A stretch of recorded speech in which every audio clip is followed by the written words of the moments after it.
Welcome to the story of Metribolone. Metribolone is an orally active androgenic anabolic steroid, also known as oral TREN or methyltrianolone. Let's take a closer look at this drug and its capabilities. You may have assumed that Metribolone is an orally active version of the popular drug Trenbolone due to its street name, oral TREN. However, they are quite different. Although structurally, the only difference between them is a methyl group in a 5-carbon ring, their androgenic to anabolic ratios are vastly different. Since testosterone is the base for ranking androgenicity, we're going to include it on the right. Although the structures may look similar, there's vast differences between Metribolone, Trenbolone, and testosterone. The androgenic to anabolic ratio basically describes to us how strong the drug is, and testosterone is the basis for testing this, and its ratio is 100 to 100. Trenbolone is significantly stronger, with a ratio of 500 to 500, being 5 times more androgenic and 5 times more anabolic. Metribolone has an androgenic to anabolic ratio of 6,000 to 21,000. This just shows you how strong this drug is. Let's take a closer look at what the androgenic to anabolic ratio really means.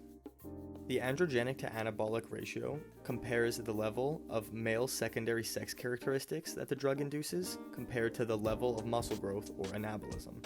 Since there are many people looking for the anabolic side of this effect, there are designer drugs that decrease androgenicity and increase the anabolic capability. One of them is oxandrolone, also known as Anavar, and you can see its ratio is 24 to 450. What makes one drug stronger than the other is their binding affinity. Now let's look at what binding affinity really means and how it plays out. Here we have our cell membrane and our hormone. The hormone crosses the cell membrane and binds to the receptor. Together, they form the hormone receptor complex. This complex is internalized into the nucleus where it binds to the chromatin. The chromatin creates mRNA that is going to elicit a cellular response. This cellular response is what you're looking for to cause the action of the medications. Historically, Metribolone has been used, but not for very long. In 1960 and 1970, Metribolone was used for the treatment of advanced breast cancer.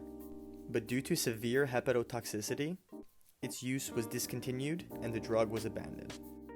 Although the drug has shown consistent levels of liver failure, people still continue to abuse it, specifically strength athletes and physique athletes seeking to gain an edge in competition. Now let's move on to some other side effects. Just like Metribolone is an agonist to the testosterone receptors, it's also an agonist to the progesterone receptors. This may cause gynecomastia, which is an enlargement of the male breast tissue.